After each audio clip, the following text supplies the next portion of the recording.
Zee 24 तास एक पाऊल पुढे. नमस्कार, रोखठोक मध्ये आपलं स्वागत.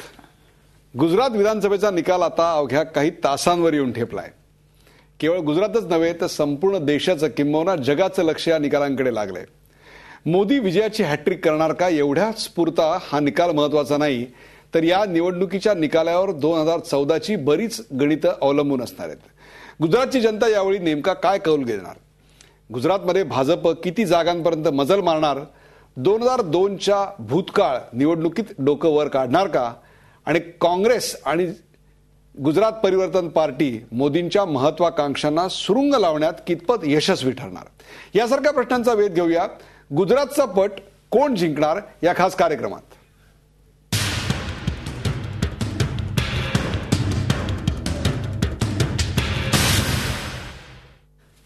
गुजरातचा पट कोण जिंकणार या विषयावर चर्चा करण्यासाठी माझ्यासोबत आहेत भारतीय जनता पक्षाचे ज्येष्ठ नेते राम नाईक. राम नाईक, गेले काही दिवस तुम्ही मुंबईत नव्हतात, तुम्ही गुजरातमध्ये होतात. ते आपल्याला गुजरातविषयी अनेक प्रश्नांची आपल्या ते उत्तर देणार आहेत. त्याचबरोबर आहेत हरीश रोंगे.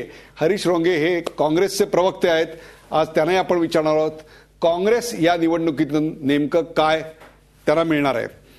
त्याचबरोबर आहेत राजकीय विश्लेषक कुमार सप्तर्षी. कुमार सप्तर्षी आमच्या पुण्याच्या स्टुडिओमधून आहेत. कुमारजी, आपलंही स्वागत.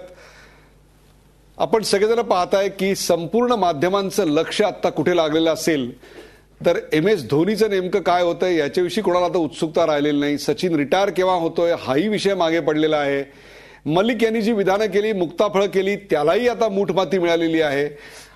आता सध्या देशामध्ये या क्षणाला जर तुम्ही मला विचारलं तर सर्वात गरमागरमीनं चर्चेला जाणारा विषय तो म्हणजे उद्या गुजरातचा नेमका निकाल काय लागणार आहे. याच विषयावर आपण चर्चा करणार आहोत. प्रथम मी दोन्ही पक्षाच्या प्रवक्त्यांना आकड्यात बोलायला सांगणार आहे. सर्वप्रथम रामभाऊ, फक्त आकडे मला सांगा. 182 जागा आहेत. मागच्या वेळी तुमच्या पक्षाला 117 जागा मिळालेल्या होत्या. यावेळी किती जागा मिळतील असा तुमचा प्राथमिक अंदाज आहे? माझा प्राथमिक अंदाज हा स्वाभाविकपणाने काही मीडियाच्या मंडळींनी एक्झिट पोल मतदानाच्या नंतर जी माहिती घेतली त्याच्यावरती मुख्यतः आधारलेला आहे आणि त्यामुळं साधारणतः 120 ते 125 त्याच्या पुढे आम्ही जायला पाहिजे. 120 ते 125 असा रामभाऊंचा अंदाज आहे. उद्या सुद्धा रामभाऊ आपल्या चॅनलवर असणार आहेत, तेव्हा रामभाऊंचा अंदाज किती खरा होता हे आपल्याला कळणार आहे. आपण जातोय हरीश रोंगे यांच्याकडे. रामभाऊंनी 120 ते 125 हा अंदाज वर्तवलेला आहे. काँग्रेसला या निवडणुकीत किती जागा मिळतील 182 पैकी गुजरातमध्ये असा आपला अंदाज आहे? मी कधी भविष्यवाणी वगैरे काही करत नाही, त्यापैकी मी कार्यकर्ता नाही. परंतु रामभाऊने आता सांगितलं की एक्झिट पोल प्रमाणे साधारणपणे 125 जागा वगैरे त्यांच्या पक्षाला मिळतील. काही काही एक्झिट पोलने तर 140 जागा मिळतील असं पण सांगितलेलं आहे. आणि काँग्रेस कुठेच नसेल, 40च्या जवळपास 35. सर, आपल्या पक्षाचा अनुभव मला सांगा. माझ्या पक्षाचा मी एकच आपल्याला सांगतो की मी सुद्धा रामभाऊ त्या ठिकाणी होते त्याप्रमाणे त्याच विभागामध्ये गेले 10 दिवस मी सुद्धा होतो.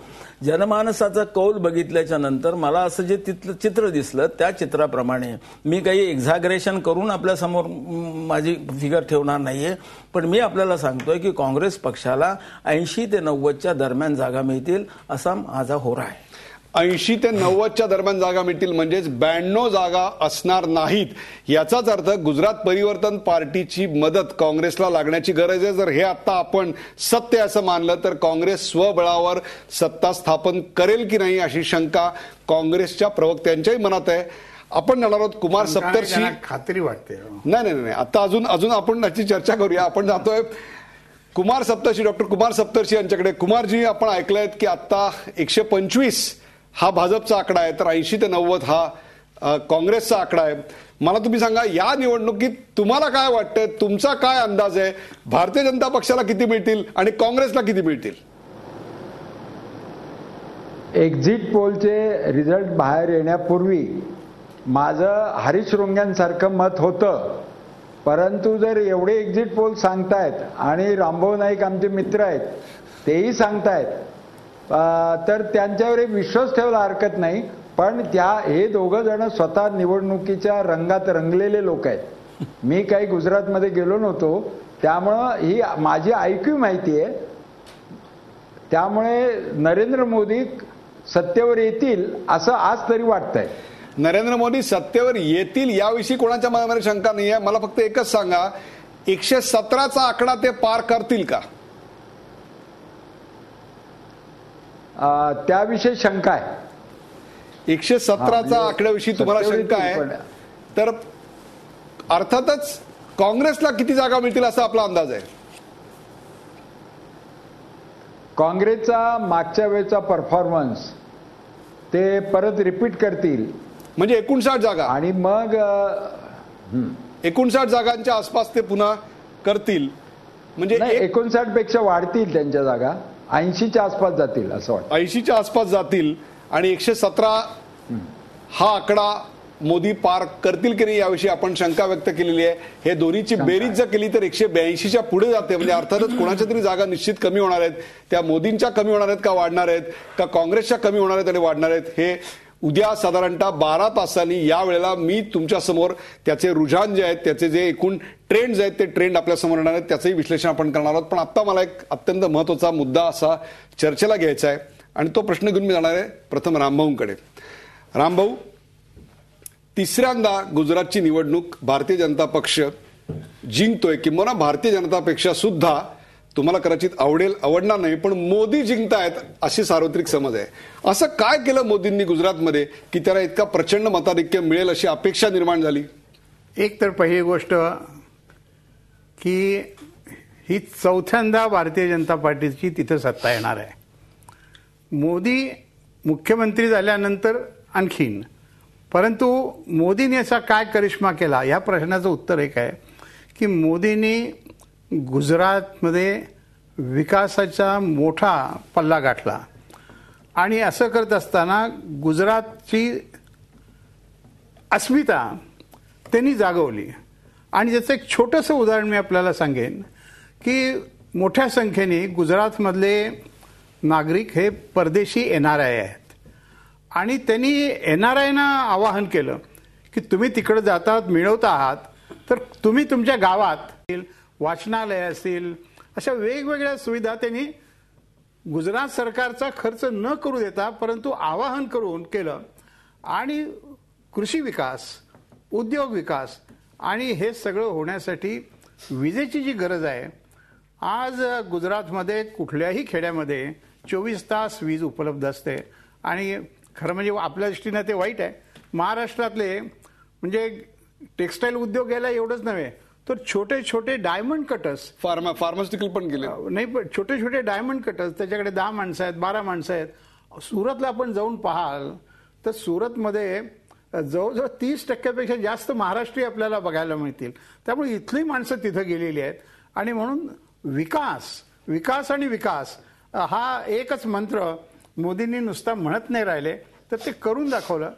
कृषी आणि उद्योग विकासात देशामध्ये त्यांनी जी आघाडी घेतली त्यामुळे हे साध्य होईल असं मला वाटतं. हरीश रोगे, एका आदर्श राजकारणी पुरुषाचं चित्र या ठिकाणी रंगवलं होतं. म्हणजे बघा, कृषी आहे, रोजगार आहे, उद्योग आहे, वीज आहे, रस्ते आहेत, पाणी आहे, सगळंच मोदींनी दिलेलं आहे. विकासाचा महापुरुष आहे.